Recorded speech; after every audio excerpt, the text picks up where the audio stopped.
सावधान प्रभु। सावधान स्वामीनाथा।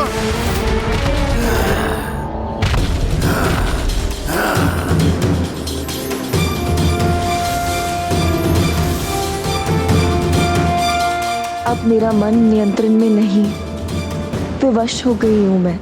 किंतु ये उसका समय नहीं है। आप जन्मों से मेरे हृदय में बसे हैं। मुझे पूर्ण विश्वास है, किंतु अपनी भावनाओं को नियंत्रण में रखना भी तो आना चाहिए।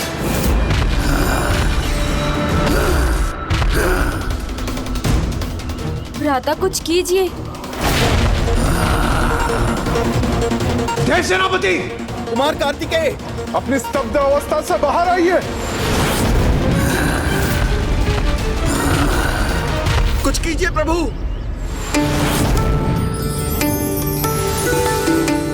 आप अपने हृदय पर नियंत्रण रख सकते हैं प्रभु, किंतु अब आप मेरे सामने हैं तो मैं अपनी निष्ठा, अपने स्नेह को आप पर कैसे न उड़ेलूं।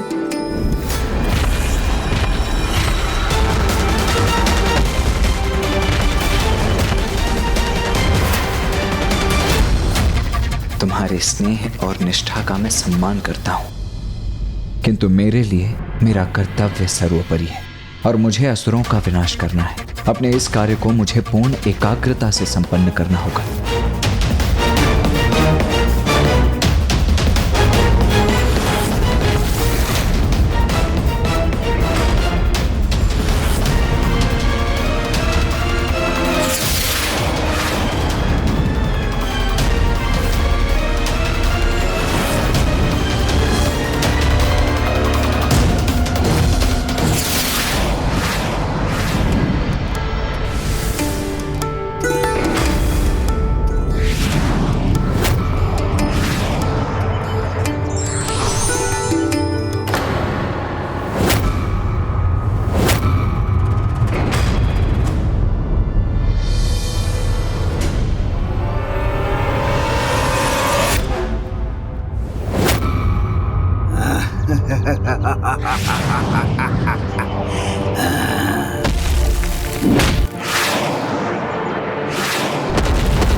देव सेनापति कुमार कार्तिकेय की जय। देव सेनापति कुमार कार्तिकेय की जय। देव सेनापति कुमार कार्तिकेय की जय।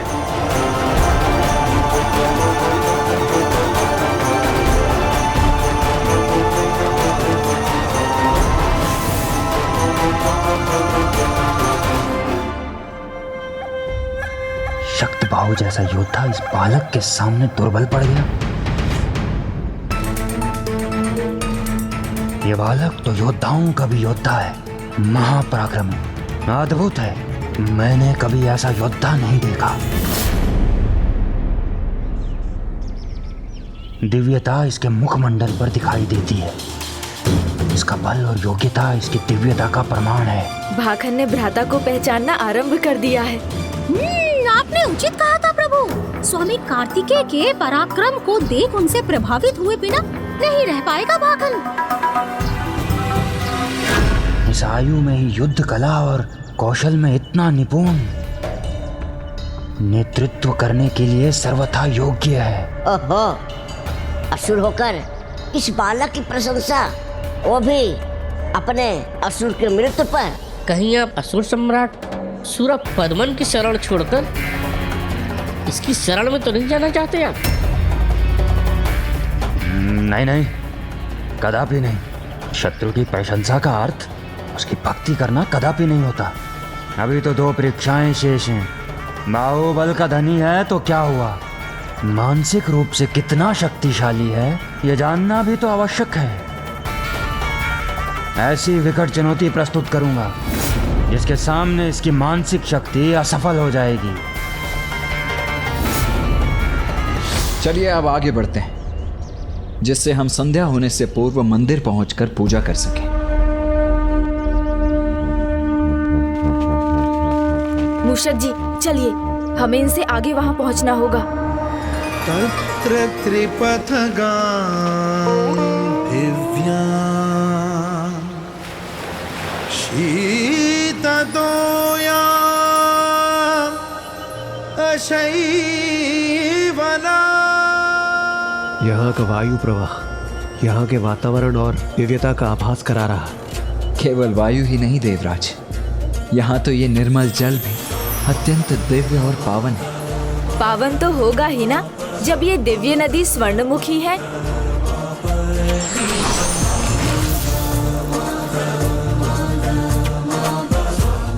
भ्राता, प्रभु के दर्शन के पहले दिव्य नदी स्वर्णमुखी की पावन जलधारा में स्नान कर लीजिए। इस जल को स्वयं ऋषि अगस्त्य यहाँ लाए थे। ऋषि अगस्त्य यहाँ लाए थे अर्थात? एक बार ऋषिवर के मार्ग में ये स्थान पड़ा तो उन्हें यहाँ दिव्यता का, स्वयं शिव का आभास हुआ। तो उनकी इच्छा हुई कि वो प्रभु महादेव का अभिषेक करें, किंतु यहाँ सूखा था और जल का कोई स्रोत ना था। प्रभु, जल के बिना आपका जलाभिषेक कैसे करूं? किंतु ऋषिवर इस कमी को दूर करने के लिए प्रभु ब्रह्मदेव की तपस्या में लीन हो गए।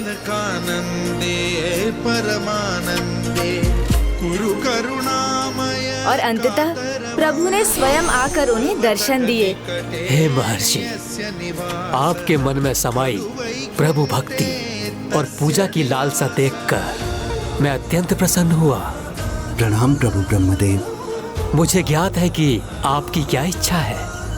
आप निश्चिंत रहिए, महादेव का कोई भी भक्त अब उनकी पूजा से यहाँ वंचित नहीं होगा। ये मेरा वरदान है। तत्काल ब्रह्मदेव ने माता गंगा का आवाहन किया और वो अगस्त्य पर्वत पर प्रकट हुई।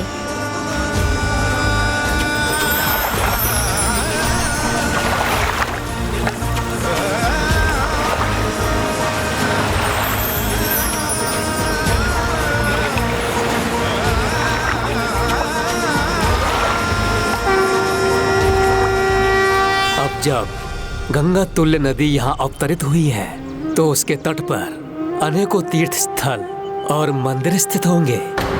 उगते सूर्य की किरणों को प्रतिबिंबित करने वाली इन नदी को स्वर्णमुखी कहा जाता है और ब्रह्मदेव के वचन अनुसार उनके तट पर अनेकों महान तीर्थ हैं। वो तीर्थ भी जिसे ढूंढने आप निकले हैं।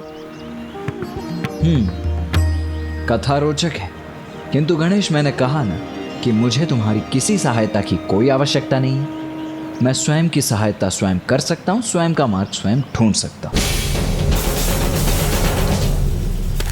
भ्राता,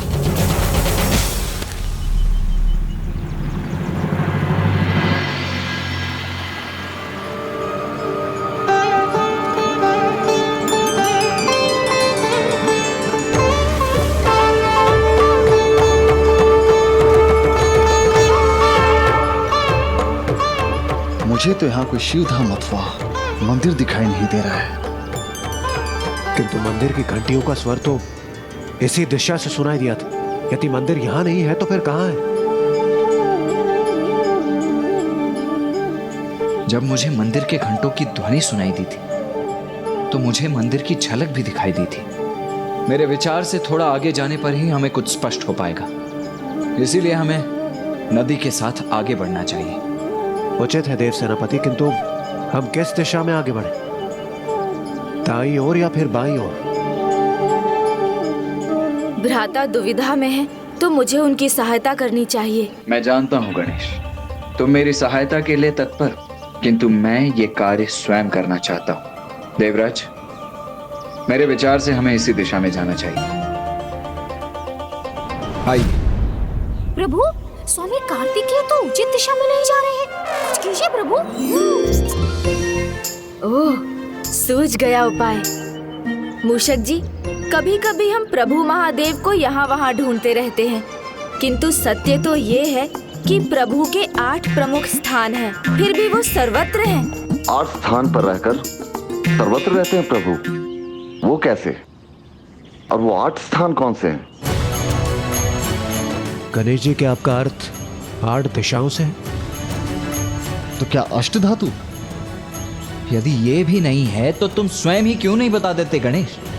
प्रभु महादेव ने अपने 8 रूपों में 8 स्थानों पर अपना निवास स्थापित किया।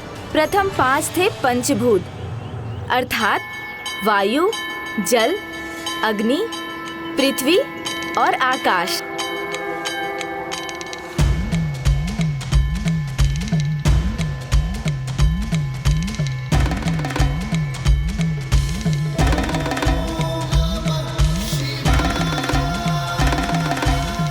प्रभु ने जिन अन्य रूपों का चुनाव किया वो थे सूर्य और चंद्र।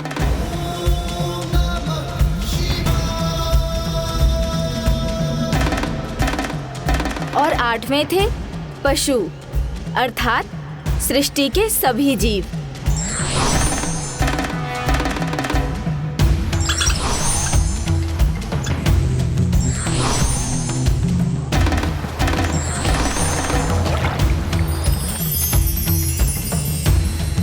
और ये 8 तत्व तो सृष्टि में सर्वत्र व्याप्त हैं, इसलिए इनका चुनाव कर प्रभु पशुपतिनाथ ने इन 8 रूपों में सृष्टि के कण कण में वास करने का निर्णय लिया। और प्रभु महादेव के ये 8 रूप अष्टमूर्ति कहलाते हैं।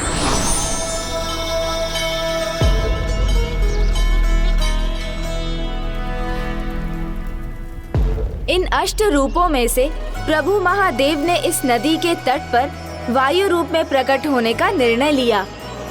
ये बताने के लिए बहुत बहुत धन्यवाद गणेश, किंतु अब हम स्वयं ही वहां पहुंच जाएंगे।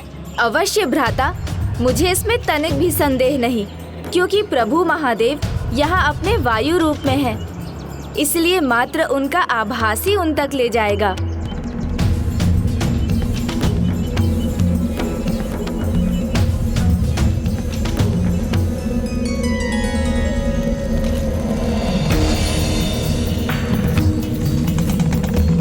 वायु तो चारों ओर से आ रही है, किंतु ये पत्र वायु प्रवाह की विपरीत दिशा में बह रहे हैं।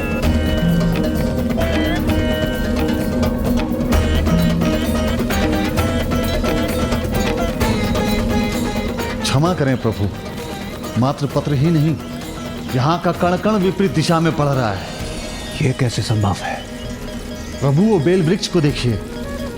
बेल पत्र पुष्प ये तो एकमात्र प्रभु महादेव की ओर ही आकर्षित होते हैं, और यहाँ वो वायु के नियमों के विपरीत जाकर अपना स्वाभाविक आचरण ही कर रहे हैं, जो केवल चमत्कार से ही संभव है। और ये चमत्कार तो केवल वही कर सकते हैं जिनका वायु के नियमों पर भी नियंत्रण है, अर्थात हम उचित दिशा में ही जा रहे हैं देवगण। एक मंदिर की आकृति तो दिखाई दी मुझे।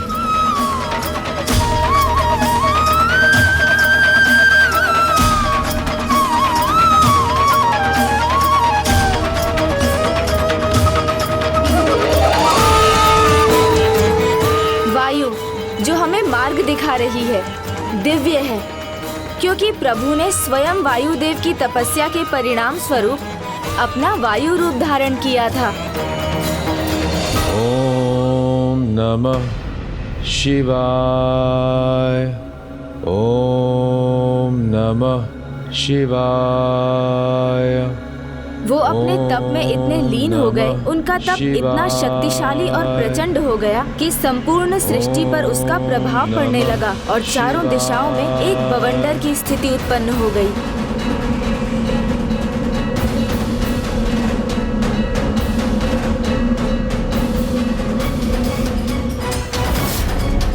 शीघ्र वो बवंडर रूपी वायु प्रवाह त्रिलोक तक भी पहुंच गया।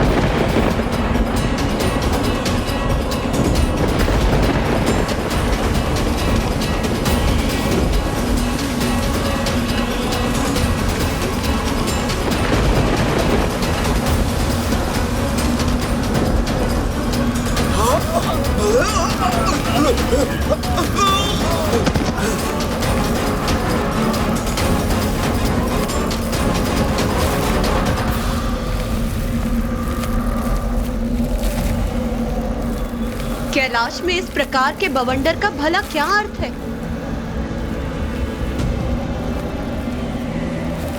ओम नमः शिवाय।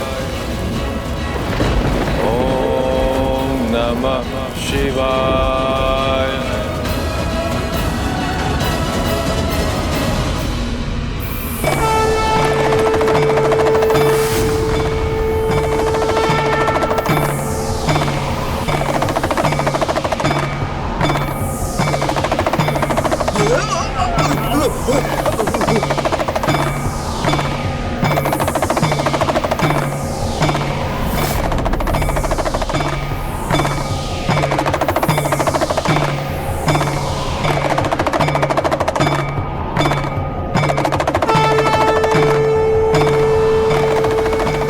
प्रभु महादेव, ये आप ही की कृपा है जिससे बवंडर नियंत्रित हुआ है।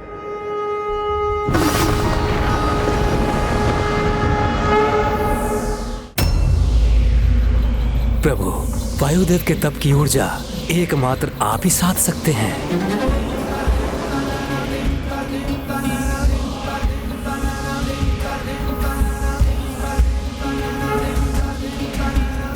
कृपा कीजिए प्रभु।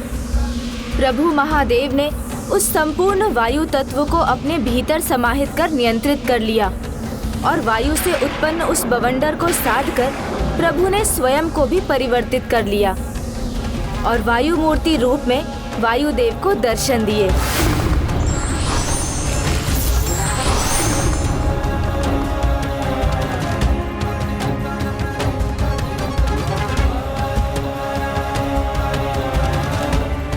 प्रभु,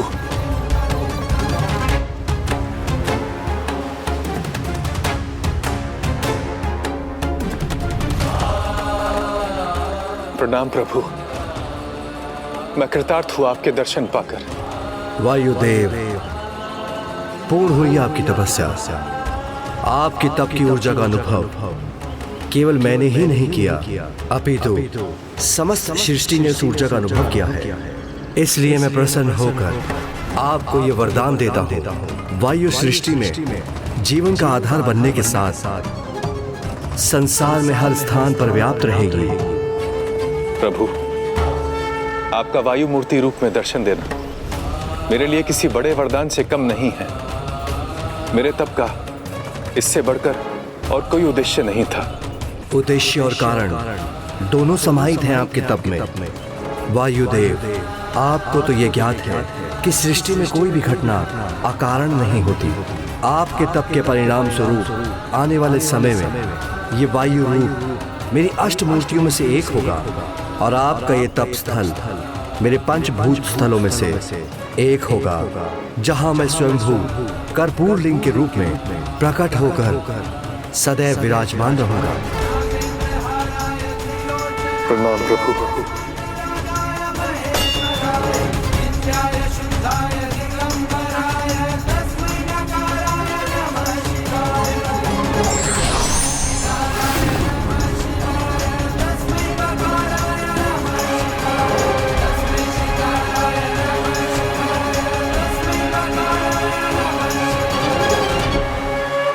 उस दिन से प्रभु महादेव अपने वायुभूत लिंगम रूप में यहाँ पूजे जाते हैं। और फिर ये स्थान श्री कालहस्ती के नाम से विख्यात हुआ। किंतु श्रीकालहस्ती ही क्यों? अवश्य इसके पीछे कोई कथा होगी। अवश्य है, इसके पीछे भी एक कथा है, किंतु एक नहीं, श्री कालहस्ती से संबंधित 4 महत्वपूर्ण कथाएं हैं कि कैसे इस मंदिर का नाम पड़ा और किस प्रकार श्री कालहस्ती आने वाले भक्त मोक्ष प्राप्त कर स्वयं प्रभु महादेव में समा गए।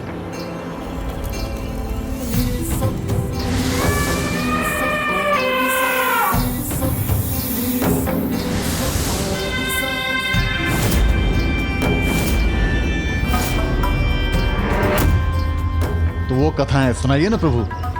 श्री कालहस्तेश्वर प्रभु का ये नाम उनके तीनों भक्तों की अगाध भक्ति के कारण पड़ा है। प्रभु के ऐसे महान भक्त अवश्य कोई महर्षि ही रहे होंगे। नहीं, महर्षि नहीं थे तो क्या वो असुर थे?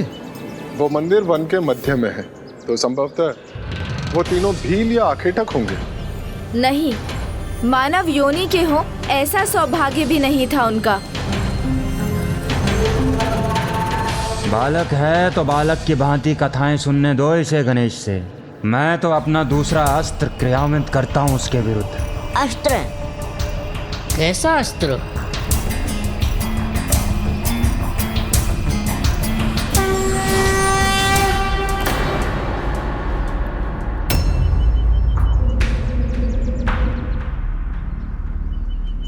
विष्णु जो असुरों का परम शत्रु है, उसका ये परम भक्त यहाँ क्या करने आया है?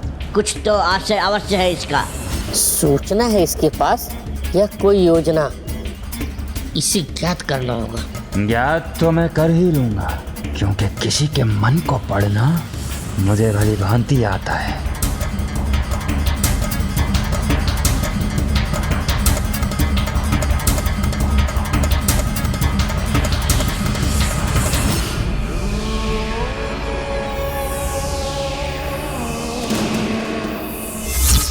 जो देवता बंदी नहीं है वो देव सेनापति कुमार कार्तिकेय के साथ एक विशेष यात्रा पर है, जिसके अंत में एक भीषण युद्ध होगा। इसीलिए प्रथम पंचभूत शिवलिंग की यात्रा संपन्न होने तक मुझे विश्व शांति के लिए यज्ञ करना होगा। क्या प्रश्न पूछा था तुमने कि क्या होगा मेरा अगला अस्त्र? तो सुनो, इस देव ऋषि का यज्ञ ही होगा वो अस्त्र। यज्ञ? अस्त्र? ऋषि? कुछ समझ में नहीं आया। यदि मनुष्य भी नहीं थे वो तीनों शिव भक्त, तो और कौन थे? श्री कालहस्ती के श्री का अर्थ है एक मकड़ा। हाँ, कितना भी अविश्वसनीय क्यों ना हो, किंतु उनका प्रथम भक्त एक मकड़ा ही था।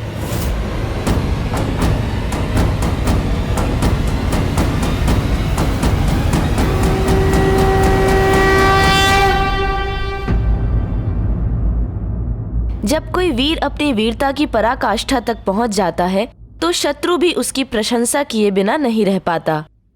श्री कालहस्ती के श्री का अर्थ है एक मकड़ा। हाँ, कितना भी अविश्वसनीय क्यों ना हो, किंतु उनका प्रथम भक्त एक मकड़ा ही था।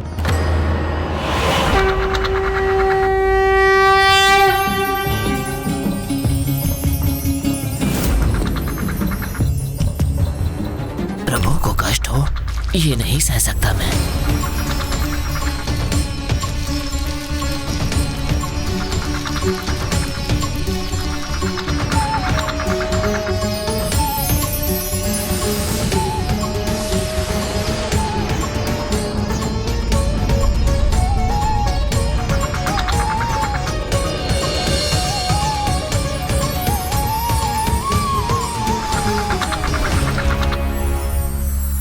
और जाल बुनूंगा, किंतु सूर्य की इन किरणों को प्रभु के शिवलिंग तक नहीं पहुंचने दूंगा।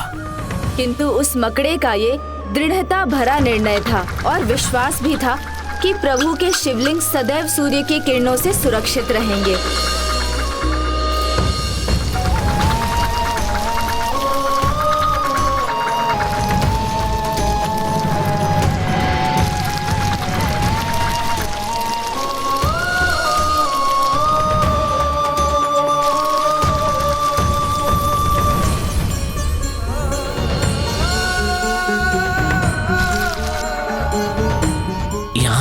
पात्रों को भर दूंगा। प्रभु का वो मकड़ा भक्त इसी प्रकार पूर्ण निष्ठा से ऐसे ही प्रभु की सेवा करता रहा। जब भी उसका जाला वायु, पशु अथवा किसी अन्य कारण से क्षतिग्रस्त होता तो वो मकड़ा उसी क्षण प्रभु के कष्ट को हरने के प्रयास में जुट जाता। पर फिर किसी भी अन्य भक्त के समान ये उस मकड़े भक्त की परीक्षा का समय था। उस दिन सूर्य देव की किरणें इतनी तीव्र और तीक्ष्ण थी कि वो मकड़े के जाल को अपने ताप से जलाने लगी और उसके सभी प्रयासों के बाद भी वो अपने जाल को सुरक्षित नहीं रख पा रहा था। तो क्या उस भक्त ने असफलता स्वीकार कर ली? नहीं वीर बाहू जी, किसी भी सच्चे भक्त के समान उसने अपने प्राणों को दांव पर लगा दिया, किंतु अपनी भक्ति पर आंच नहीं आने दी। वो अग्नि बुझाने जाले के उस भाग पर पहुंच गया जहां अग्नि का प्रभाव था और अग्नि को शांत करने के प्रयास में वो स्वयं आहत होने लगा, किंतु रुका नहीं।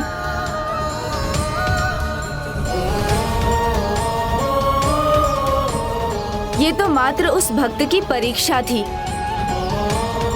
शिवलिंग का स्पर्श होते ही उसे प्राण दान प्राप्त हुए।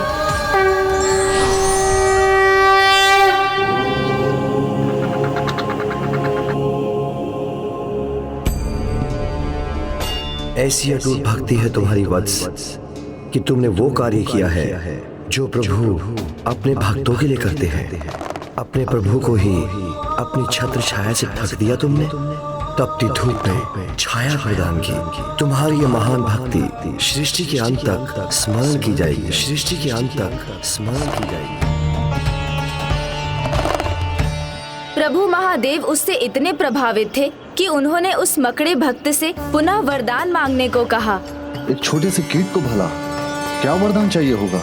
प्रभु की भक्ति भक्तों में भेद नहीं करती, फिर चाहे वो कोई मनुष्य हो या छोटा सा कीट, उसकी भक्ति ही उसे सच्चा भक्त बनाती है। ये तो उस मकड़े भक्त ने प्रमाणित कर ही दिया था, इसीलिए मुझे पूर्ण विश्वास है कि उसने मांगा भी वही होगा जो एक सच्चा भक्त मांगता। क्यों गणेश? हाँ भ्राता, भक्त मकड़े ने सयुज्य मुक्ति का वरदान मांगा। वत्स, मैं तुम्हें सयुज्य मुक्ति का वरदान देता हूँ। इतना ही नहीं, मैं तुम्हें ये भी आशीष देता हूँ कि यहाँ जो भी सच्ची निष्ठा से भक्ति करेगा, वो मनुष्य हो अथवा कोई जीव, चींटी हो या विशालकाय गज, उसे मुक्ति प्राप्त होगी और मेरे साथ सदैव तुम्हारी पूजा होगी।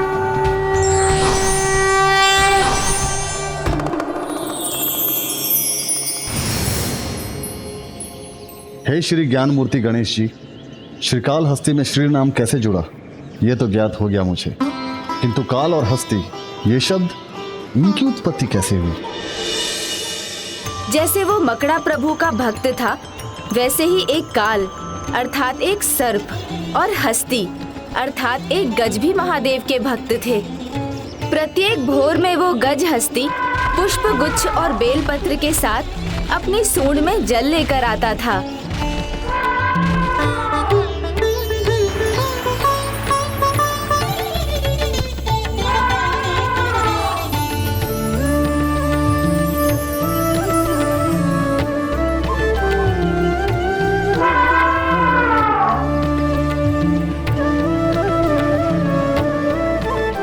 और फिर संध्या में काल नामक सर्प भी आया।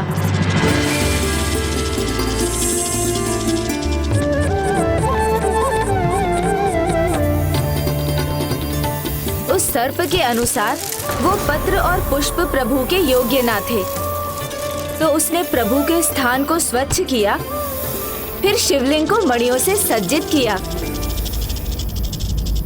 और प्रभु पूजा में रम गया।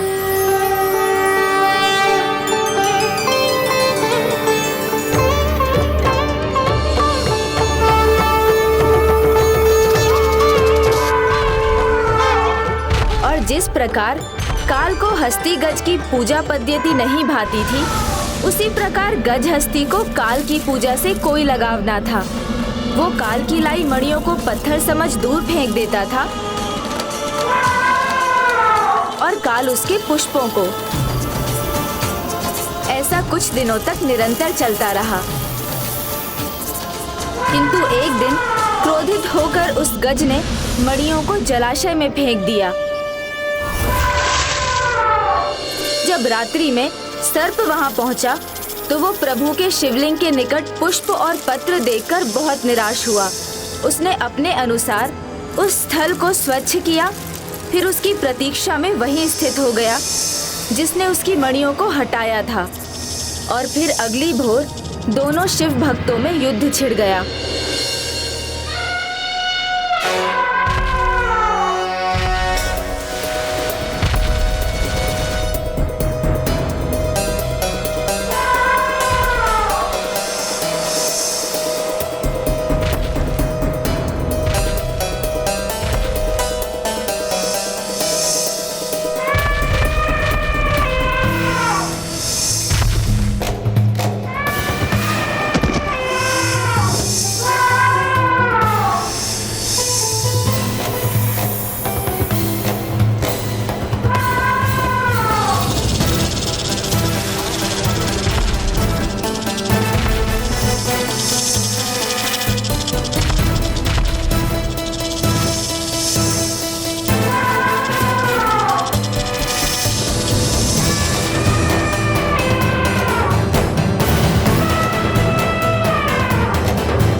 सर्प और गज के इस भीषण युद्ध में वो अवस्था भी आ चुकी थी जब उस असहनीय कष्ट को सहन कर पाने में असमर्थ वो गज अपनी अंतिम श्वासें गिन रहा था।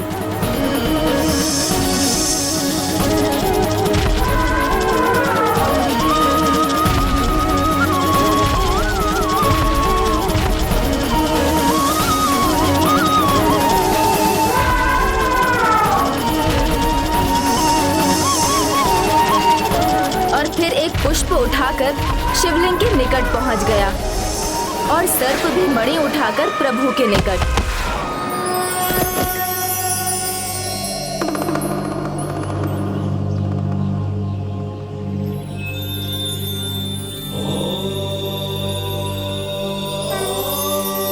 कल्याण। जब दोनों के प्राण लौटने लगे तो मकड़े भक्त के समान काल और हस्ती दोनों ने सयुज्य मुक्ति ही मांगी। उनकी इस भक्ति से प्रभावित होकर प्रभु महादेव ने उन्हें मात्र मुक्ति ही नहीं दी, अपितु एक अनूठा आशीष भी प्रदान किया। मुक्ति के साथ मैं तुम दोनों को यहाँ एक विशेष स्थान देता हूँ। आज के बाद तुम दोनों के नाम मेरे नाम से जुड़ जाएंगे और तुम दोनों के चिन्ह मेरे इस शिवलिंग के ऊपर होंगे।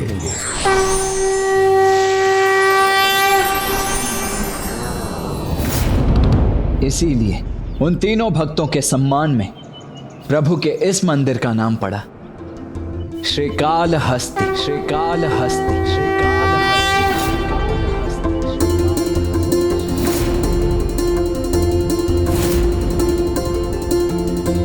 श्रीकालहस्ती की जय। श्रीकालहस्ती की जय।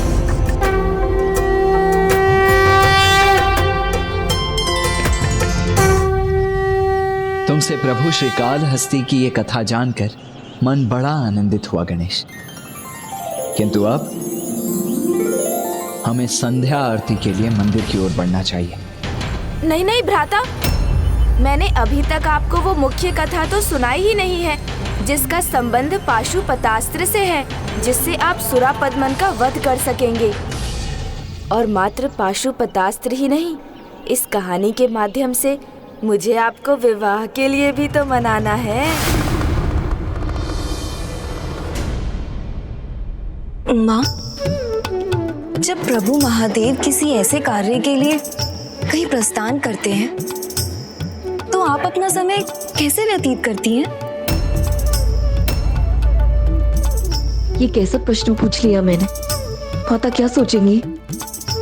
तुम्हारे इस प्रश्न का अर्थ मैं समझती हूँ पुत्री। हो ना हो, तुम भी पुत्र कार्तिकेय को अपने स्वामी के रूप में स्वीकार करने लगी हूँ। पुत्री, जब महादेव ऐसे विशेष कार्यों के लिए बाहर जाते हैं तो मैं उनके कुशल क्षेम के लिए पूजा में व्यस्त रहती हूँ। इससे मेरा ध्यान भी बटा रहता है और मैं किसी भी कारण से उनका ध्यान नहीं भटकाती। किंतु मैं अपने मन को कहाँ व्यस्त रखूं? तुम भी अपना ध्यान लगाने के लिए महादेव का 16 सोमवार का व्रत कर सकती हो। इससे तुम्हें अपना मनचाहा वर भी मिल जाएगा और तुम उसके हित में पूजा भी कर सकोगी।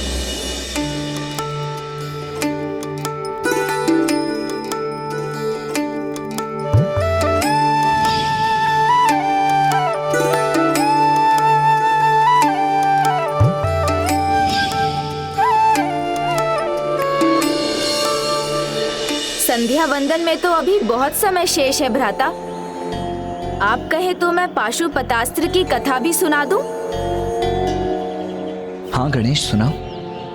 पाशुपतास्त्र महाभारत के लिए अत्यंत आवश्यक था। इसलिए महादेव के महाभक्त अर्जुन, जो महाधनुर्धारी थे, उन्होंने यहाँ अपनी तपस्या आरंभ की। किंतु बाद में उनकी तपस्या के कारण पिता श्री महादेव और उनके बीच युद्ध छिड़ गया।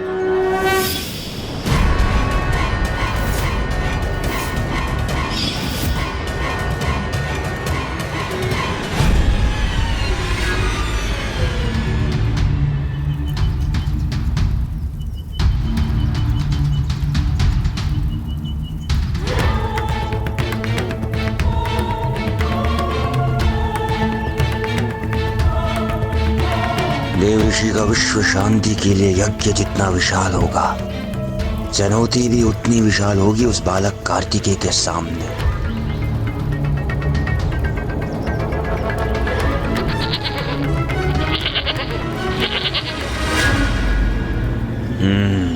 यह जब वो कार्य करेगा जो मेरा शक्तिशाली असुर शक्ति बाहु नहीं कर सका।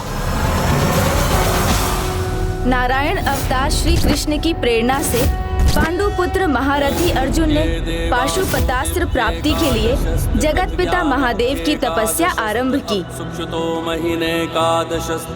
तनोति धर्मम विधुनोति कल्मषम हिनस्ति दुखम विदधाति सन्मदम चिनोति सत्वम विनिहन्ति तामसम तपो अथवा किम ना करोति देहिनाम।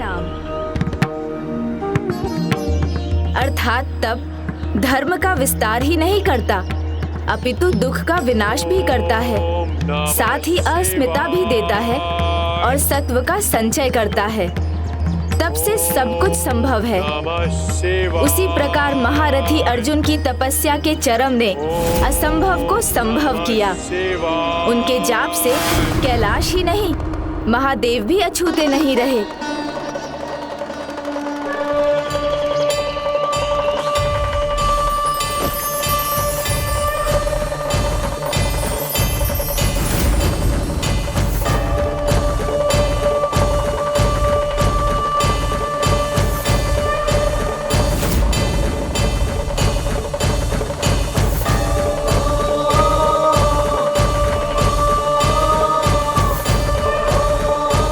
क्या हुआ प्रिय?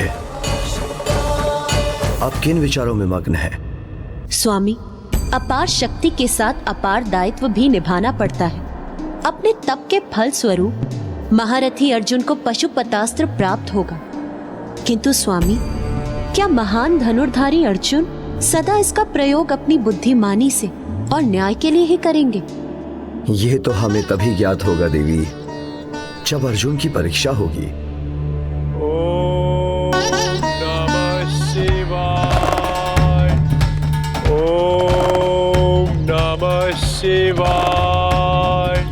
इसी मध्य दुष्ट दुर्योधन ने वाराह मुकासुर को अर्जुन के तप को भंग करने के लिए भेजा।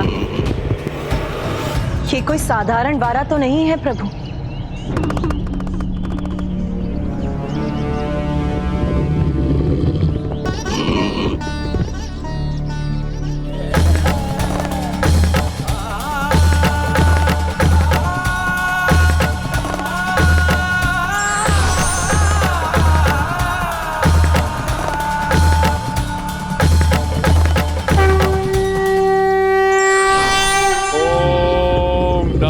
शिवाय।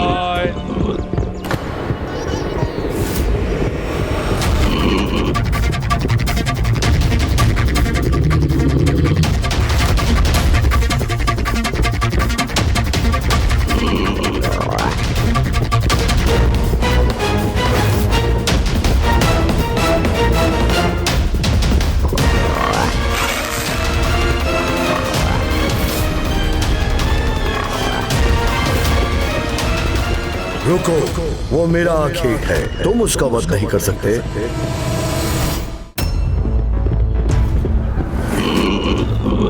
योद्धा का अस्त्र एक बार उड़ गया तो बिना वार के नहीं झुक सकता, और मैं अपना धनुष कदापि नहीं झुकाऊंगा। वास्तविक योद्धा और आखेटक बातों में अपना समय नष्ट नहीं करते। अपना लक्ष्य साधो और संभव है तो मुझसे पहले उसका वध करो।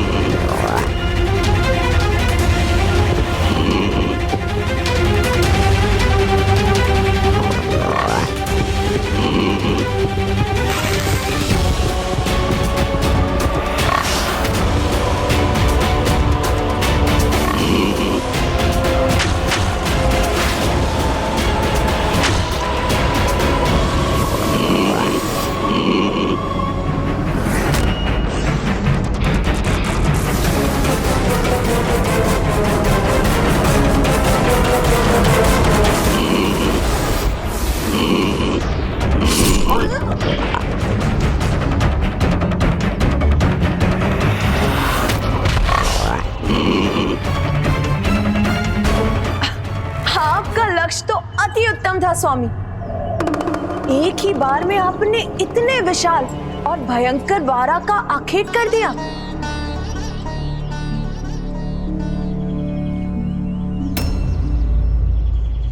देवी, आपसे भूल हो रही है। मेरा बाण है इस वारा के अंत का कारण। आप एक कुशल योद्धा अवश्य है, किंतु प्रहार तो मेरे बाण ने भी किया है इस पर, इसलिए मुझे विश्वास है इसे आहत भी मैंने ही किया है। आपको विश्वास है, और मैं अपने बाण के वार को लेकर पूर्ण रूप से आश्वस्त हूं। जब दोनों बाणों ने एक ही समय पर इस पर आघात किया है, तब तो ये मृत वारा ही बता सकता है कि इसके प्राण पखेरु किसके आघात से निकले हैं। जो आखेट करते हैं उन्हें भली भांति ज्ञात होता है कि आखेट होने वाला जीव उनके ही बाण से मृत्यु को प्राप्त हुआ है, किंतु तुम तो ठहरे एक तपस्वी। तुम्हें भला कौन श्रेष्ठ धनुर्धारी मानेगा, और कौन स्वीकार करेगा कि तुम्हारा बाण ही सफल हुआ है? उचित कहा तुमने। बिना प्रमाण के कौन स्वीकार करेगा? इसीलिए मैं तुम्हें चुनौती देता हूं। आओ, युद्ध करो मुझसे और प्रमाणित करो कि तुम्हारा कौशल और तुम्हारे बाणों की शक्ति मुझसे श्रेष्ठ है, और जो भी इस युद्ध में विजय प्राप्त करेगा, आखेट भी उसी का प्रमाणित होगा। उचित है।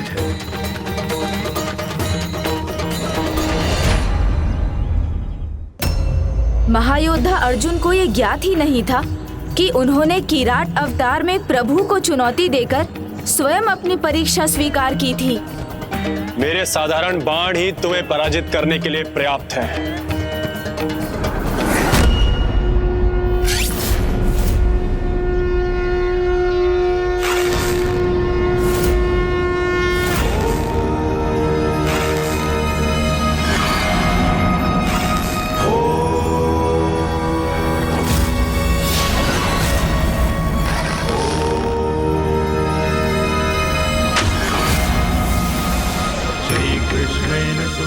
साधारण बाण का सामना मैं भी साधारण बाण से ही करूंगा।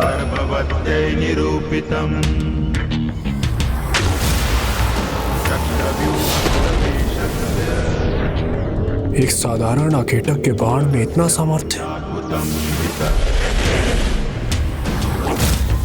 अभिमन्यु स्थितो गर्भे दिव्य ज्ञानयुतो शृणु।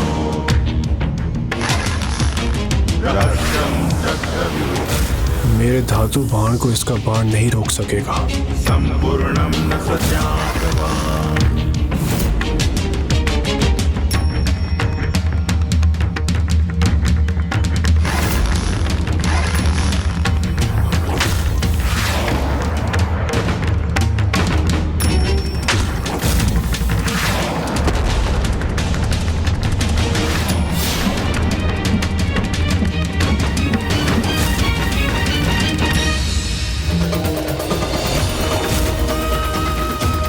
कदाचित तुम्हें लेकर मेरा अनुमान उचित नहीं था।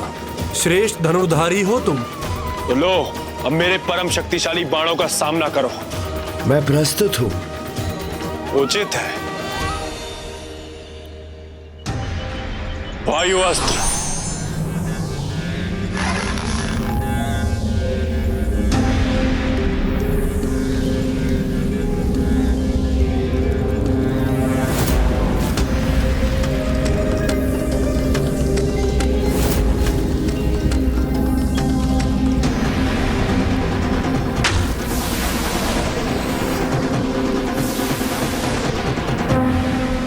अर्जुन का युद्ध कौशल, उसका सामर्थ्य अति उत्तम है, किंतु उसकी परीक्षा विशेष है।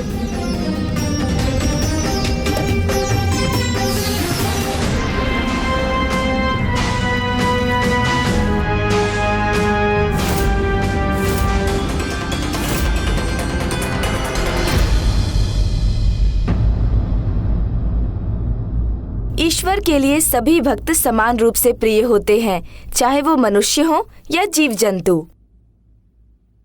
किराट रूप प्रभु महादेव और अर्जुन में ऐसा घमासान युद्ध छिड़ गया जो आगे जाकर श्री कालहस्ती की मुख्य कथा का आधार बना।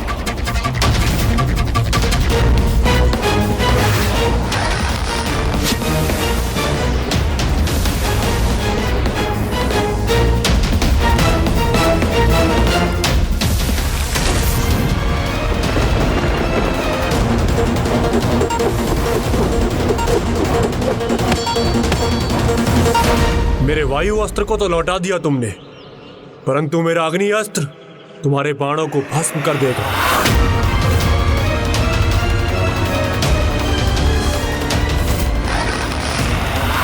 अग्नि अस्त्र।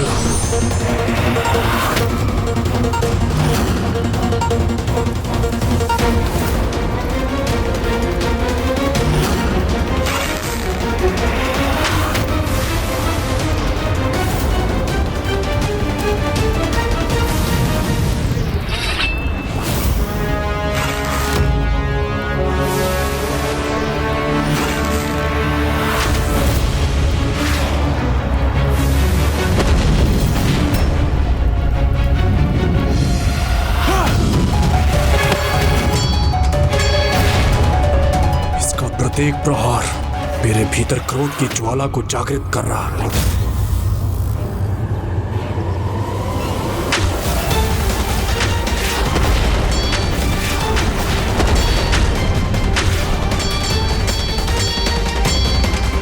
मेरे सारे बाण समाप्त हो गए। आश्चर्य है, मेरे शक्तिशाली दिव्य बाणों का सामना करना किसी भी साधारण अखेटक के लिए संभव नहीं। कौन है ये योद्धा?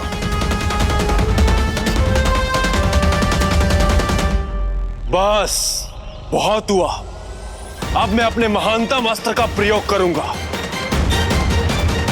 ओम ब्रह्मास्त्रम।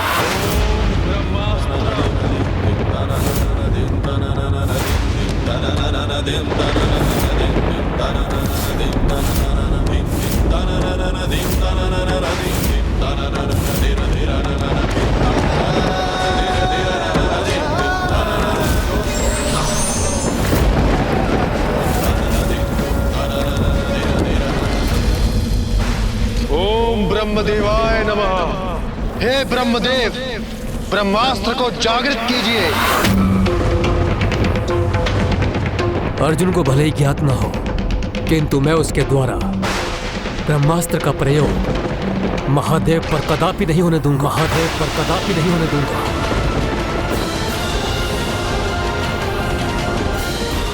ब्रह्मदेव मेरी प्रार्थना क्यों नहीं सुन रहे हैं? मुझसे इतनी प्रतीक्षा क्यों करवा रहे हैं? ब्रह्मास्त्र का प्रयोग अंतिम विकल्प है। ब्रह्मदेव ब्रह्मास्त्र को क्रियान्वित ना भी करें तो भी मैं अपनी समस्त तपोशक्ति का प्रयोग कर इसे क्रियान्वित करूंगा। मुझे ज्ञात है कि इसका विपरीत प्रभाव मुझ पर भी पड़ेगा, किंतु अब मेरे समक्ष दूसरा विकल्प नहीं है।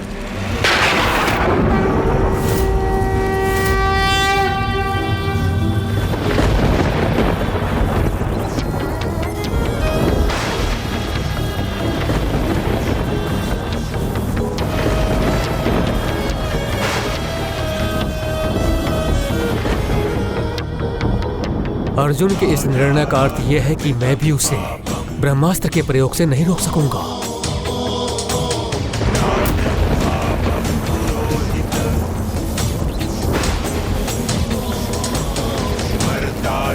उसकी समझ शक्ति छिन पड़ रही है, फिर भी पराजय स्वीकार नहीं है उसे।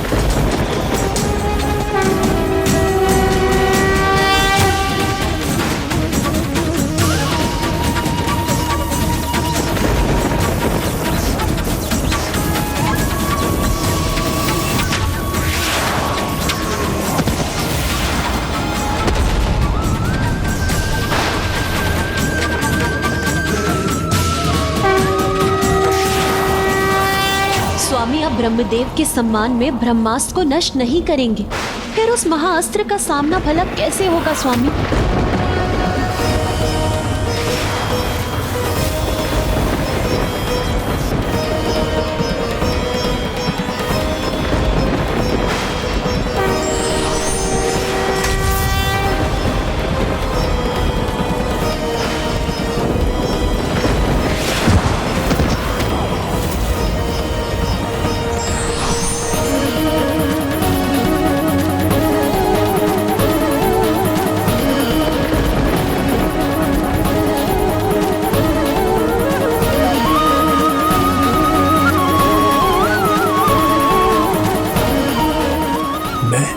मेरे सभी बाण, यहाँ तक कि ब्रह्मास्त्र भी यहाँ कैसे पहुंच गए?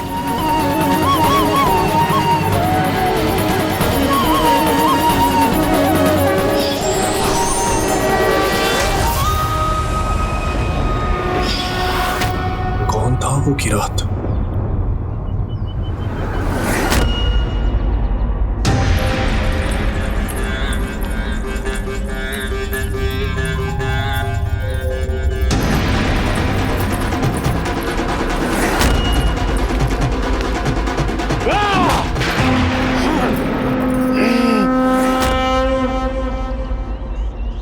जो भी हो तुम मायावी किरात, अब मैं तुम्हें अवश्य पराजित करूंगा।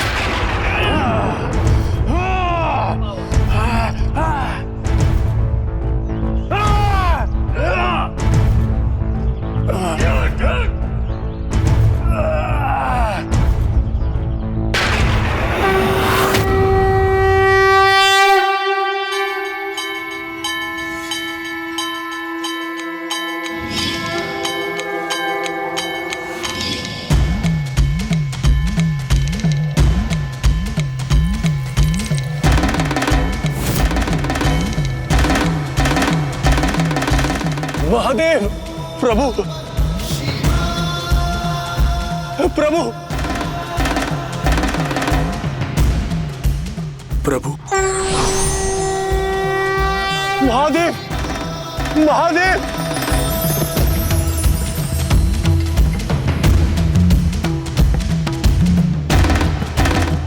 मुझे क्षमा करें प्रभु, भूल हुई है मुझसे।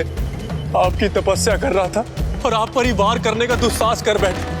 हमें क्षमा करें प्रभु, क्षमा करें।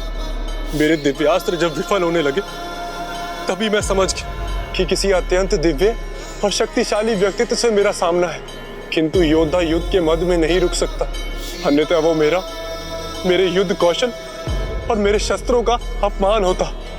इसलिए मुझ पर दया करें प्रभु और क्षमा कर दे, क्षमा कर दे मुझे प्रभु।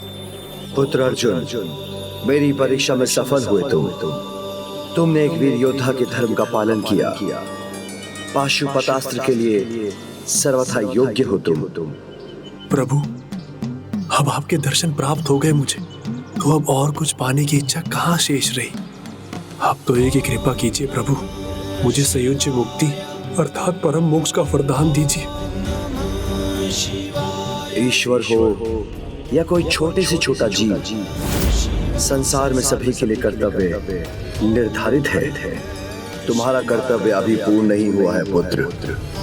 तुम्हारी भक्ति, सच्ची निष्ठा और योग्य योद्धा के गुण से अत्यंत प्रभावित हुआ हूं मैं। इसलिए मैं तुम्हें युद्ध में प्रयोग करने हेतु वो पाशुपतास्त्र प्रदान करता हूं, जिसमें सभी जीवों की शक्ति समाहित है।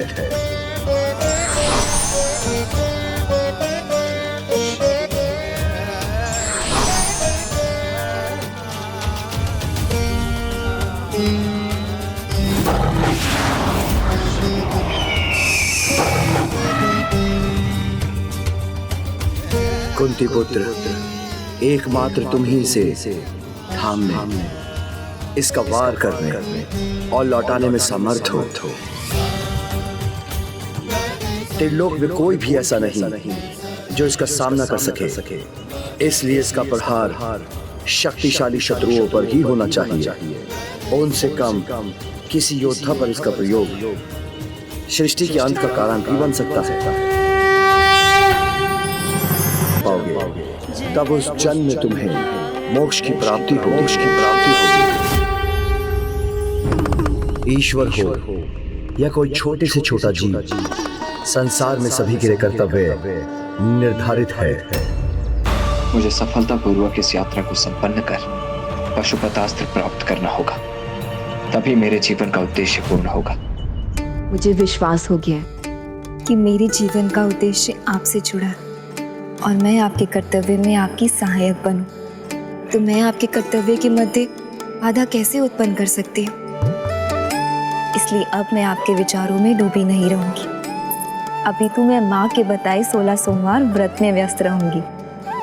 आपका आशीर्वाद होगा तो मुझे अपने व्रत में सफलता प्राप्त होगी। इसलिए मुझे आपका आशीष दीजिए।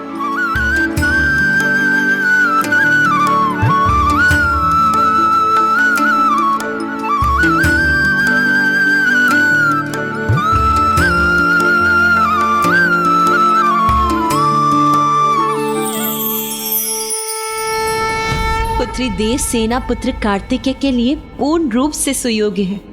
अब शीघ्र ही इन दोनों का विवाह कर देना चाहिए।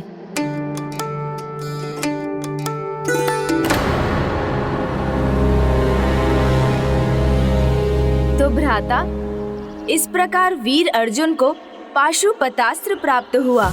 इसलिए प्रभु महादेव के किराट अवतार को प्रभु पशुपतेश्वर भी कहा जाता है।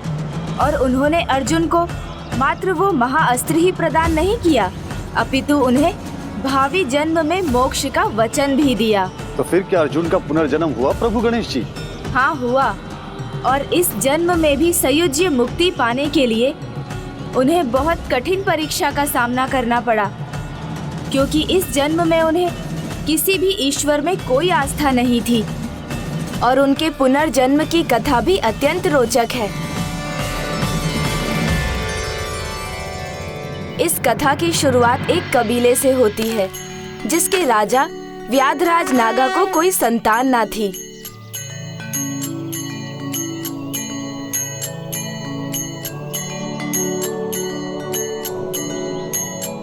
मैया को प्रणाम करता हूँ।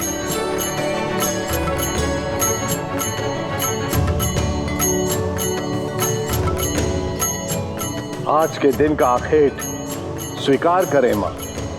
और एक कृपा और करे माँ, मुझे उत्तराधिकारी दे। मेरा ये दुख हर ले माँ, कृपा करे माँ, कृपा करे।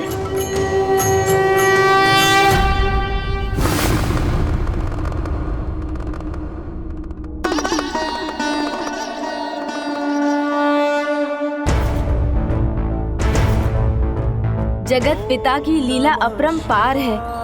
उन्होंने अर्जुन की आत्मा को अगले जन्म के लिए जागृत किया और जगत माता ने उसे एक परिवार दिया। ओम नमः शिवाय, ओम नमः शिवाय।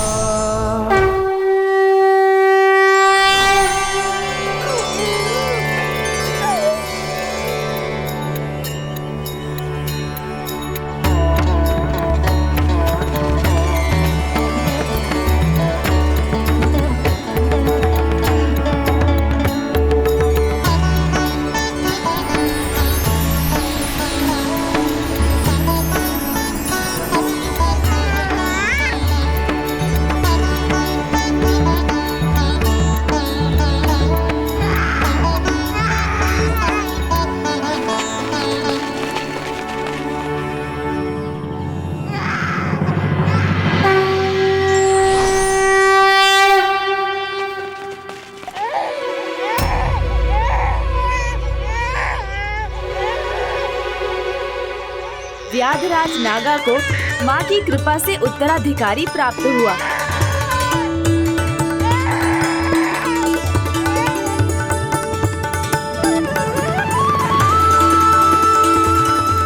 शांत हो गया, मेरी भुजाओं में आते ही ये शांत हो गया।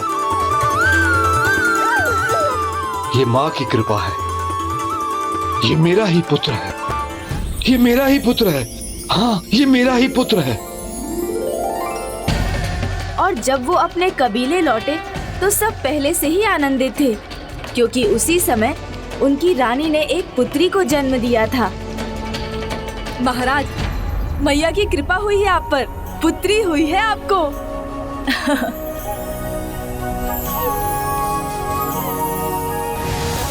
मैया की कृपा की वर्षा हुई है मुझ पर, उत्तराधिकारी भी मिला और पुत्री भी। नाचो। माता की कृपा में अब उन्हें पूर्ण विश्वास था और राजा अति आनंदित थे। वो अपनी पुत्री लीला और उस बालक थिन्ना की, जो उन्हें वन में प्राप्त हुआ था, दोनों का लालन पोषण बहुत स्नेह से करने लगे और उनकी इच्छा थी कि उचित आयु पर वो उन दोनों का विवाह करवा दें। थिन्ना, आ जाओ आ जाओ आ जाओ आ जाओ आ जाओ। तुम व्याघ्र हो और ये तुम्हारा अस्त्र है।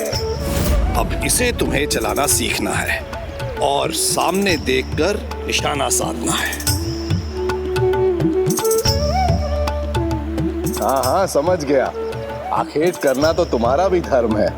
चलो अच्छा है, तुम्हारे होने वाले पति के साथ में तुम भी धनुष विद्या सीख लोगी। जाओ ले आओ वो धनुष, लो और साधो निशाना आप। चलो।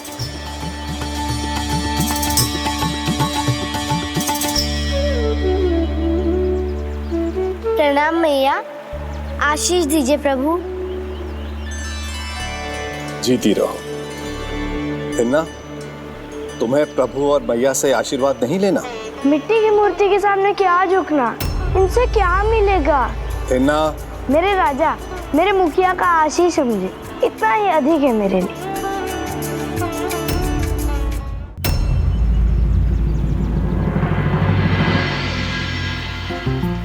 जाओ साधो निशाना।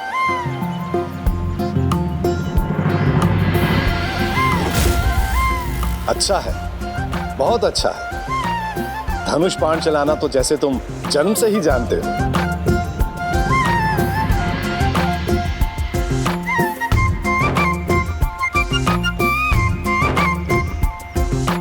ऐसे नहीं, ऐसे सामने दृष्टि रखो और साधो निशाना।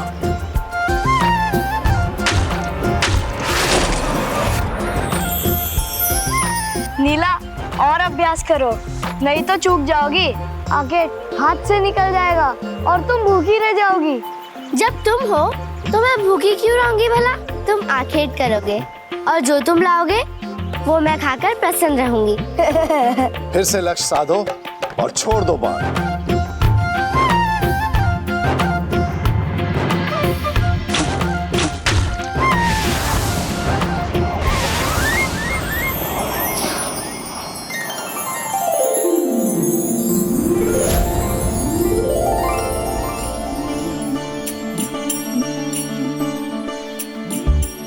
अनेक योद्धा मेरी दृष्टि के सामने से निकले, किंतु अपने संपूर्ण जीवन में थिन्ना के समान कुशल धनुधारी मैंने नहीं देखा, जैसे ये पिछले जन्म से ही युद्ध कला सीख कर आया हो।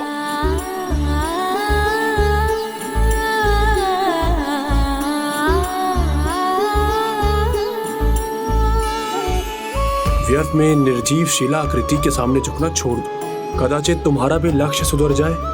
जिन्हें तुम मात्र निर्जीव शिला आकृति कहते हो, वो मेरे भगवान हैं। मुझे उनमें विश्वास है। और मुझे विश्वास है मेरी भुजाओं पर, मेरे अस्त्रों पर, और कदाचित इसीलिए मैं अधिक उत्तम धनुधारी।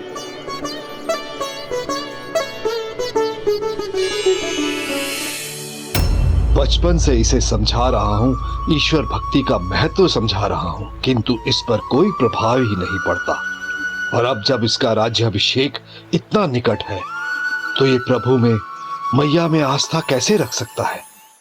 जहाँ एक ओर थिन्ना को ईश्वर पर बिल्कुल भी आस्था नहीं थी, वहीं दूसरी ओर नीला की भक्ति प्रगाढ़ होती चली गई। राजा नागा ने उन्हें माता की कृपा समझकर स्वीकार किया था, किंतु वो थिन्ना से कभी ईश्वर सत्ता, उनकी भक्ति स्वीकार नहीं करा सके। दो इतने विपरीत व्यक्तित्व, उनके मध्य विवाह संभव ही कैसे था?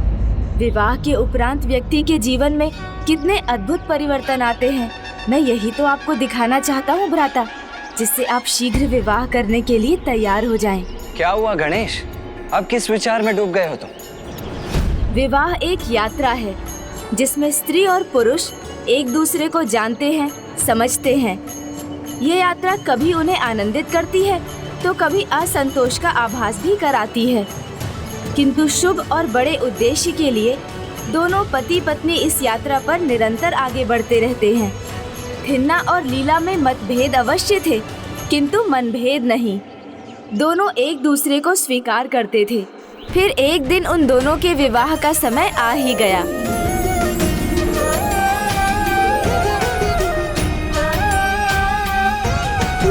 अभी भी समय है, तो मुझे अभी भी अस्वीकार कर सकते हो, क्योंकि विवाह के उपरांत भी मैं अपना पूजा पाठ कदापि नहीं छोड़ूंगी। यदि तुम्हारे ईश्वर हमारे संबंध के मध्य ना आए तो तुम्हें पाकर मुझे अति प्रसन्नता होगी।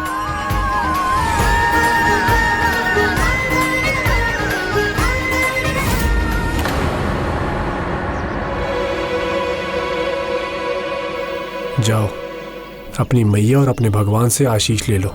मैं यही प्रतीक्षा करूंगा। आज भी रुकोगे? आज मैं तुम्हें अपनी पुत्री ही नहीं सौंप रहा हूँ, अपितु व्याधराज भी बना रहा हूँ। व्याधराज नागा की, व्याधराज थिन्ना की, व्याधराज नागा की। माँ के सामने इस महायोद्धा थिन्ना को मैं कबीले का सरदार बनाता हूँ। आगे बढ़ो थिन्ना, माँ के सामने मेरी पुत्री और राज सिंहासन को स्वीकार करो। नहीं, नहीं।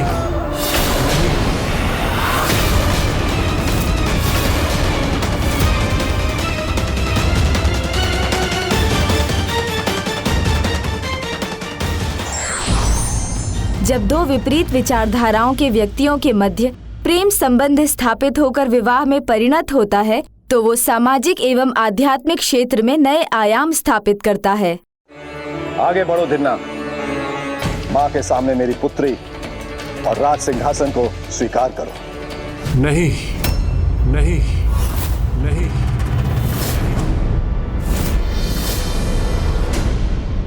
बचपन से साथ रहे हो तो विवाह के लिए स्वीकारता क्यों?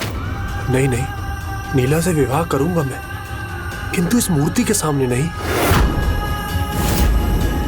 ये शिला की मूर्त जिसे आप भगवान मानते हैं, वो पत्थर जिसे नीला पूजती है, मुझे इन पर विश्वास नहीं, क्योंकि मुझे विश्वास है तो मात्र उसमें जो मुझे दिखाई देता है। यदि आप किसी के भी सामने अपना शीश झुकाएंगे तो मुझे उसमें कोई आपत्ति नहीं है, किंतु मैं तो उन्हें ही सब कुछ मानूंगा जिन्होंने पिता ना होते हुए भी मेरा पालन पोषण किया, मुझे उत्तम धनुर्धर बनाया। मैं नीला को सब कुछ मानूंगा जिसने बचपन से मुझे स्नेह दिया, बचपन से ही जिसने मुझे अपना पति माना। मैं कुछ मानूंगा तो अपने धनुष बाण को मानूंगा जो बिना आखेट के मुझे कभी लौटने नहीं देते, या फिर उस पशु को मानूंगा जो अपने प्राण देकर हम सबकी भूख मिटाता है। भूल कर रहे हो थिन्ना तुम। भैया ने ही तुम्हें वरदान के रूप में मुझे सौंपा है और तुम्हें ये परिवार दिया है। यह आपका विश्वास है और मेरा विश्वास, ये कबीला, मेरा परिवार और नीला, मुझे सब आप ही से मिले हैं। कोई मेरे भगवान है तो आप हैं, ये मूर्त नहीं। मेरे लिए तुम्हारी ये भक्ति नहीं, हट है। मेरा सम्मान नहीं, मैया का अपमान है। तुम मैया को नहीं मानते तो तुम राजा भी नहीं बन सकते और ना ही इस कबीले में रह सकते हो। जिसके लिए मैया कुछ नहीं, वो मेरे लिए, मेरी पुत्री के लिए और इस कबीले के लिए भी कुछ नहीं।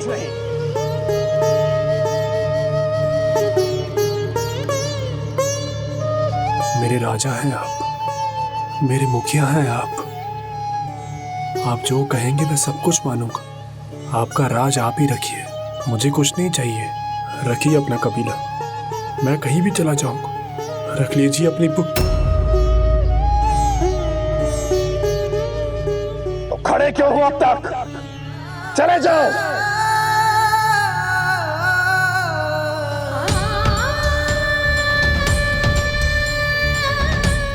नीला, अब तो तुम्हें स्वयं अभ्यास कर आखेट करना सीखना होगा।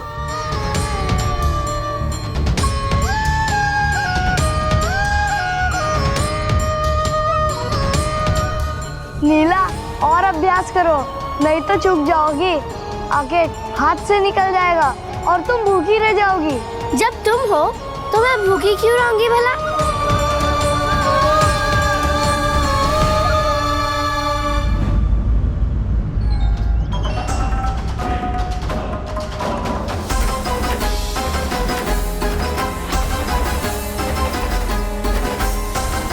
रुको,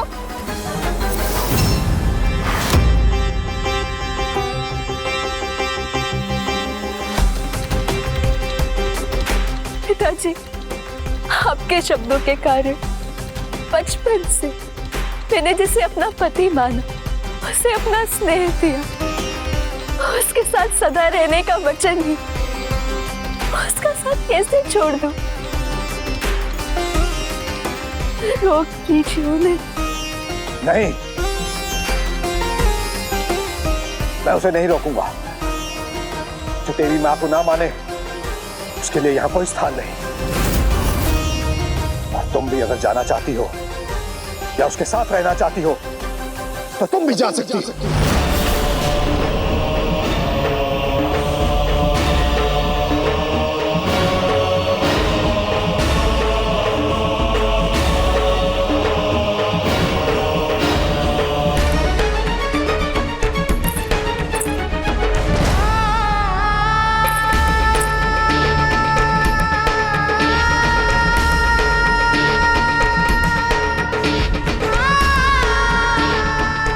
आशीष दीजिए मैया, मैं अपना कर्तव्य निभा सकूं।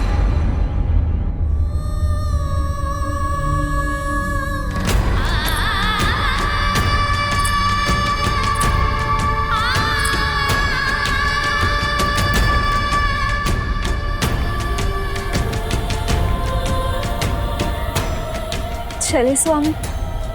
चलो प्रिय।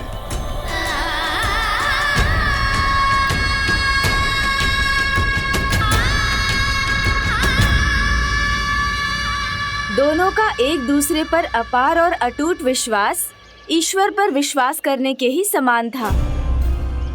नीला ने सबको त्याग कर अपने पति का साथ ही स्वीकार किया। ऐसी अर्धांगिनी का होना एक पुरुष को प्रबल सामर्थ्य प्रदान करता है। यदि पुरुष को ये ज्ञात हो कि उसकी अर्धांगिनी का साथ और विश्वास उसके साथ है, तो सांसारिक चुनौतियों का सामना करना सरल हो जाता है।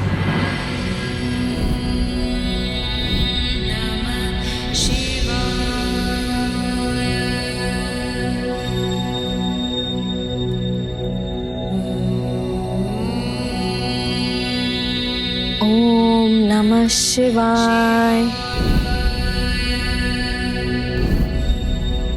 स्वामी, आप ही मेरे सर्वस्व हैं। इसीलिए मेरी सभी इच्छाएं, मेरी कामनाएं आपकी सफलता से ही जुड़ी हैं। कार्तिकेय सफल हो जाए अपने उद्देश्य में, मेरे रहते असंभव। ऐसा उपाय करूंगा कि देव ऋषि का यज्ञ ही देव सेनापति का संकट बन जाएगा। मैं समझ नहीं पा रहा हूँ कि आप करना क्या चाहते हैं। देव ऋषि का यज्ञ जब चरम पर होगा तो उसमें पूर्ण आहुति हम देंगे।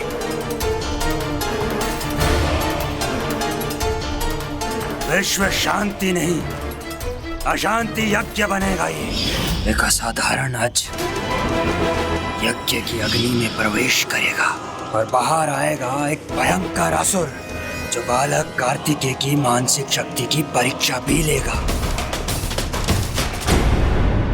नीला ने तो प्रमाणित कर दिया था कि वो एक श्रेष्ठ अर्धांगिनी है, किंतु पति के रूप में अपनी श्रेष्ठता थिन्ना ने कैसे प्रमाणित की? थिन्ना, जो कि अर्जुन का पुनर्जन्म था, उसने भी अपनी पत्नी के त्याग को सम्मान दिया। उसे कभी कोई कष्ट नहीं होने दिया। नीला वन के निकट अपना निवास चाहती थी, तो थिन्ना ने एक टीले पर उसका निर्माण किया।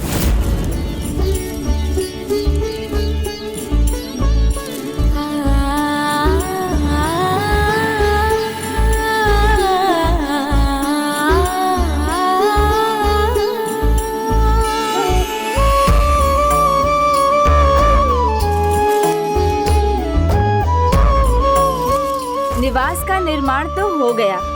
अब नीला को आंगन में अपनी पूजा का स्थान चाहिए था।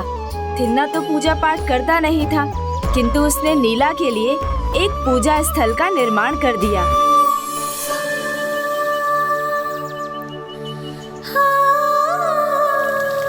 ओम नमः शिवाय, ओम नमः शिवाय।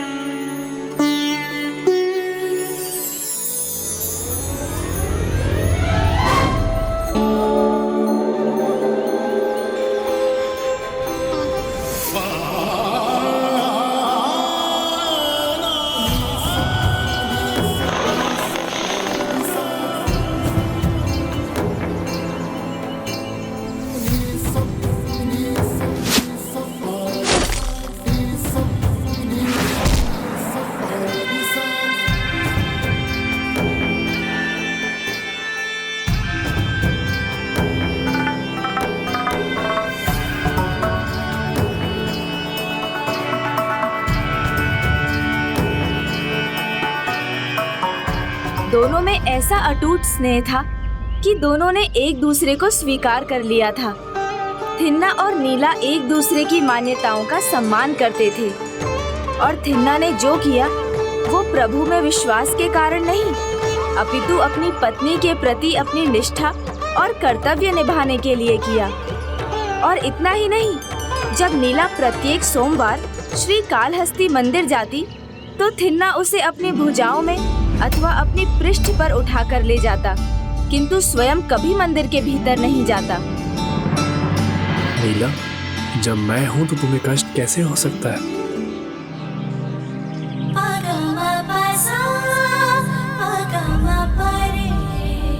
प्रभु में तनिक भी विश्वास नहीं है मेरे स्वामी को, फिर भी मुझे कभी अकेले नहीं आने देते।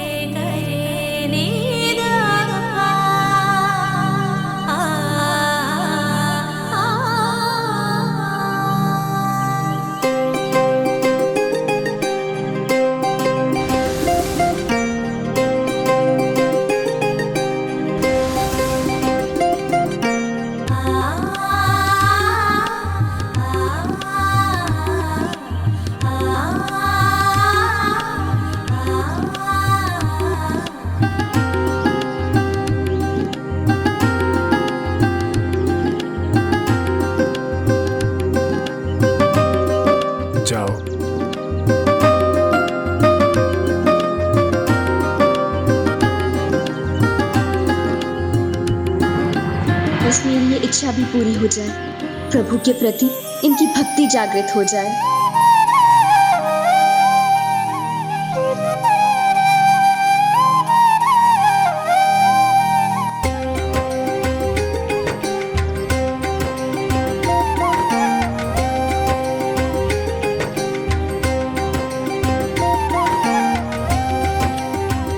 प्रणाम। तुम्हारा पति पुत्री, क्या वो यहाँ तक आने के बाद भी मंदिर के भीतर नहीं आएगा? चिंता मत करो पुत्री, उचित समय आने पर इसका विश्वास अवश्य जागृत होगा, और तब ये प्रभु के दर्शन करने एक बार नहीं अनेकों बार आएगा। आइए।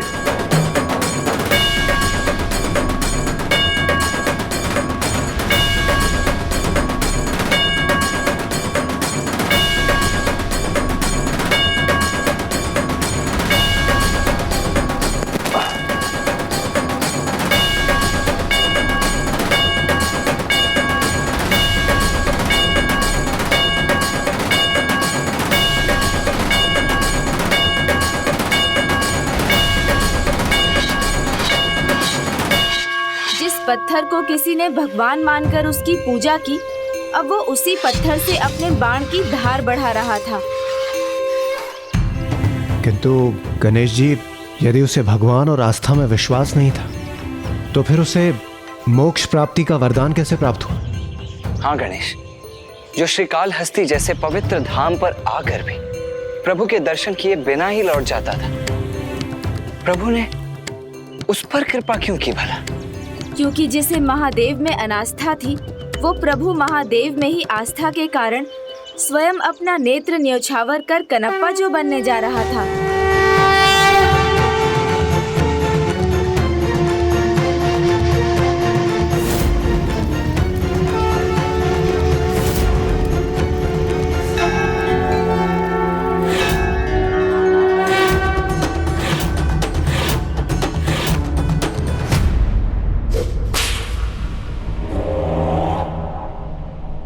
असुरों के सम्राट अजामुखी क्या किसी भी नारी के शब्दों से भयभीत नहीं हो सकता। अपनी सेना में वृद्धि करो और उस भय पर विजय पाओ, इससे पहले कि वो तुम्हें पराजित कर दे।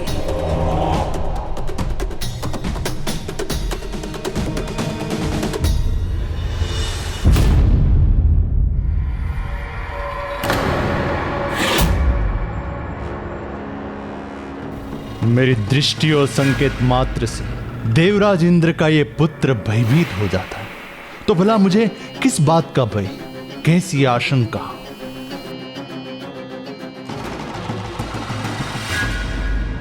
असुर जाति के परम उद्धारक, 1000 ब्रह्मांडों के विजेता, दुर्बल देवताओं को पराजय के मुख में धकेलने वाले, मूर्ख इंद्र को दूर दूसरत करने वाले, तुच्छ इंद्र को यहाँ वहाँ भटकने पर विवश करने वाले, भयभीत इंद्र को अपना सेवक बनाने वाले, हे महान असुर सम्राट,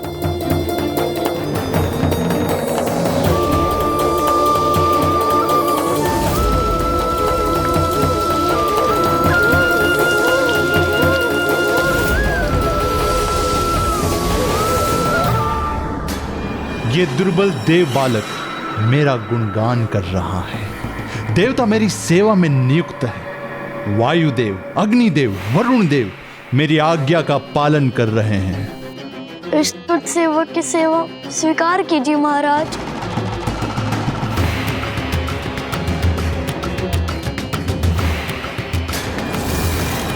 भय नहीं, आतंक हूं मैं, शत्रुओं का अंत हूं मैं। तो माता ने जो कहा उचित ही तो कहा। भय भी मैं ही हूं, उसका कारण भी मैं। तो मुझे भय को अपने निकट भी नहीं आने देना चाहिए, अपितु अपने भय का, आतंक का साम्राज्य और बढ़ाना चाहिए। चल हट।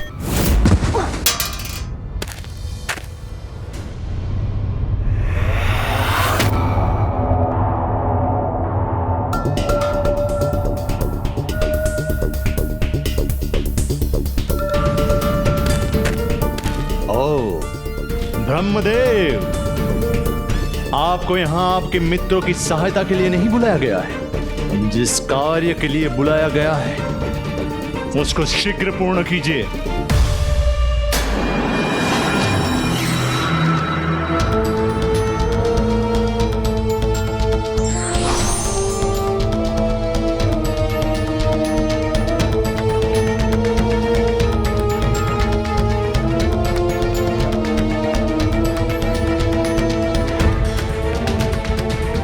आज तुम असुरों का भाग्य तुम्हारा साथ दे रहा है। तुम असुरों में से कोई एक बड़ा कार्य करने जा रहा है जिसमें उसे सफलता प्राप्त होगी।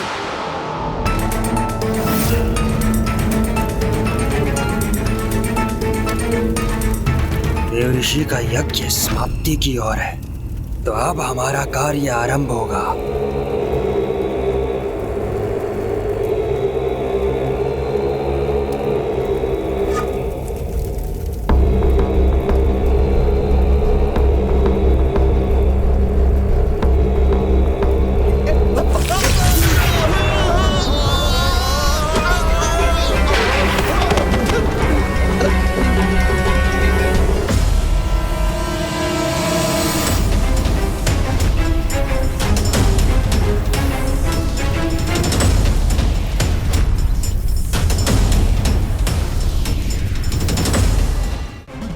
क्या था जिसने हमें आगे बढ़ने नहीं दिया?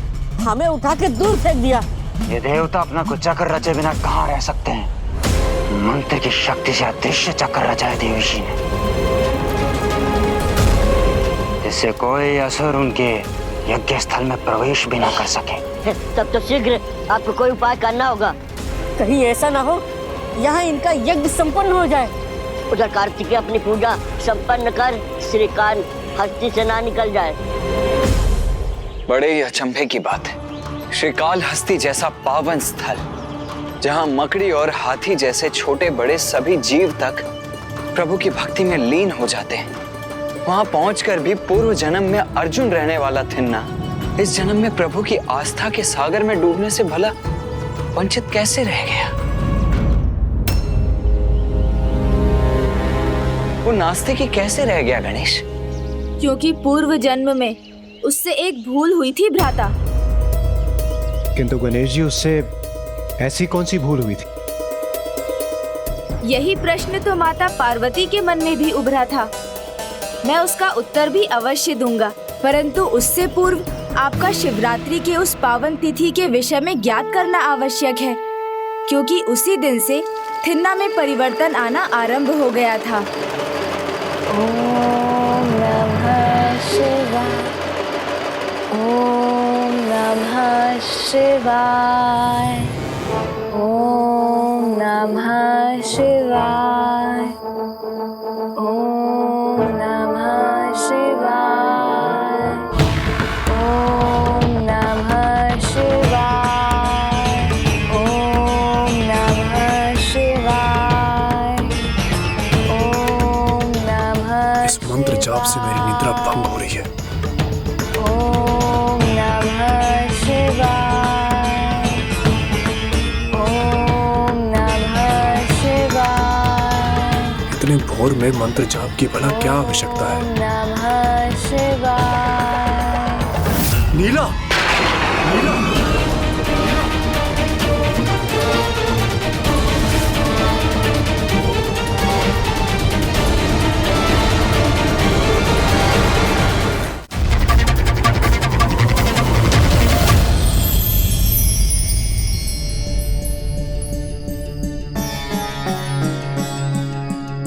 क्या हुआ?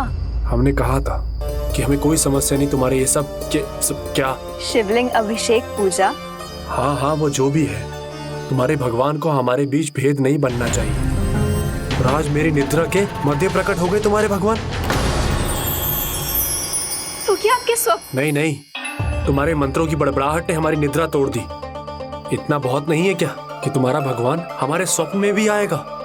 और मेरे स्वप्न में तो एक सुनहरा मृग आया था, बड़े सींग थे उसके। मैं उसका आखेट करने ही जा रहा था और तुम्हारे मंत्र जाप ने मेरे नेत्र खोल दिए। तो अच्छा हुआ ना, आज आखेट का कोई कारण भी तो नहीं।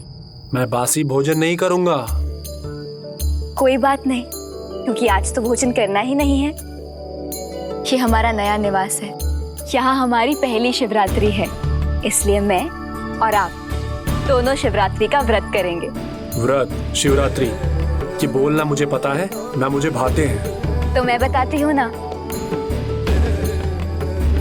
आज प्रभु प्रकट हुए थे, जो किसी को दिखाई नहीं देते थे। वो प्रभु शिव शंकर शंभू के रूप में साकार हुए। इसलिए आज शिवरात्रि के पर्व की पूजा में हम दोनों उपवास रखेंगे। ये कोई बात हुई भला? आज तुम्हारे प्रभु साकार हुए, यानी उनका जन्म हुआ, और जन्म की प्रसन्नता में तो भोज होता है। और ये कैसे भगवान है तुम्हारे, जिनको अपने जन्म के दिन पर भी सबको भूखा रखना भाता है? हमारे जन्मदिन पर क्या होता था उसका विचार करो। हम रात्रि भर आखेट करते थे और फिर उस आखेट से पूरे कबीले का भोज होता था। आज उपवास नहीं, वैसा ही भोज होगा, और मैं वो सुनहरा मृग लाऊंगा। जो आखेट स्वप्न में अधूरा रह गया था, अब मैं वो पूरा करूंगा। व्यर्थ में जा रहे हैं आप, आज कोई आखेट नहीं मिलेगा। आज तो तुम्हारे भगवान की इच्छा के विरुद्ध दुगना आखेट करूंगा मैं, और यदि ऐसा ना कर सका तो कभी लौट कर तुम्हें अपना मुख नहीं दिखाऊंगा।